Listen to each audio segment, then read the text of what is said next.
pull this? Yep. It's your boy Jim in Blue, Mr. All Access Elite Boxing, reporting live from Fort Worth, Texas. Listen, guys, we're here at Dickey's Arena.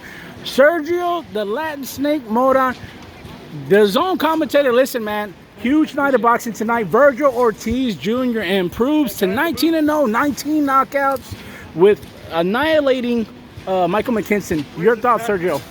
I don't think he annihilated him, but he took care of business and he found a way to win, broke him down. Mckinson was scrappy. You know, we know he was going to be tough.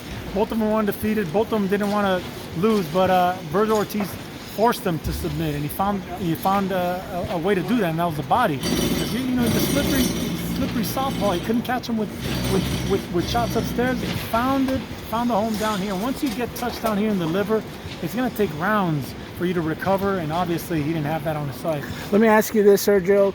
You know, Michael Mckinson, 22-0, only 2 knockouts, came across the pond. I spoke with him earlier during fight week, and he mentioned to me, you know what? I was willing to take on Vergil Ortiz. A lot of welterweights, a lot of fighters are not willing to fight him, and guess what? You know, he said he was built from a different cloth. What did you see from Michael Mckinson tonight? You got to give all the credit in the world to Michael Mckinson. I mean, he fights winners. He fights winners in their hometown, and he beats them. He wasn't able to do that tonight, but he showed a valiant effort, man. I mean, he showed a valiant effort all the way to the end. He wasn't going to win rounds because he just can't compete with the power and the pressure of Vergil Ortiz, but he said he was going to do everything he can to win. I think we saw that. It's just he was outmatched by power. This was a WBA eliminator or a title eliminator, right? You know, where does Vergil Ortiz go from here? I mean, he's one of the top welterweights in the world, obviously, right? Errol, Spence Jr., Terence, Bud Crawford. Right there wants him to fight Bud Crawford because, and this man right here says, soak up Vergil Ortiz's mainstream power, his attraction, keep bringing him to Texas. Why the rush for Bud Crawford? You're not thinking like a manager.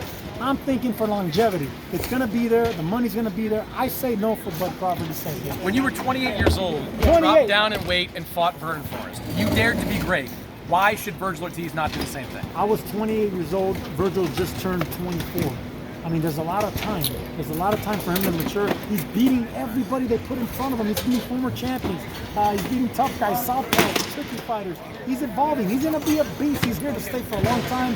I don't think he should be taking it. Let me ask you this, guys. I mean, you guys are more on the inside more so than I am. I know you guys hear, you know, rumblings, right? Errol, Spence Jr., Bud Crawford. And if that fight doesn't happen, Bud Crawford's a free agent, right? I mean, he can potentially make a fight with Vergil Ortiz. He can, and Vergil is the #1 contender for Bud's title, so the WBO may turn around and order Vergil, or order Bud to make that fight. If he does, Golden Boy could sign him, DAZN could sign him.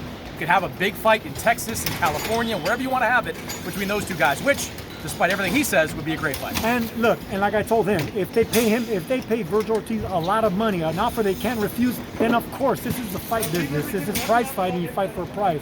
They make him a big offer with a lot of zeros, why not? Where'd all your money go from Forrest? Caesar's table roulette, number 6. Roulette, Caesar's 9, table. 12, 18, 21. Last question, guys. I appreciate you guys time. You're very gracious with your time. You know, Bud Crawford also mentioned that he's willing to move up right to 154, possibly challenge Jermell Charlo, a lot of these guys at 154. Realistically, I mean, you know, those guys are with PBC. Again, I'll mention again, Crawford is a free agent. If you're Crawford's manager, what would you insist on him doing?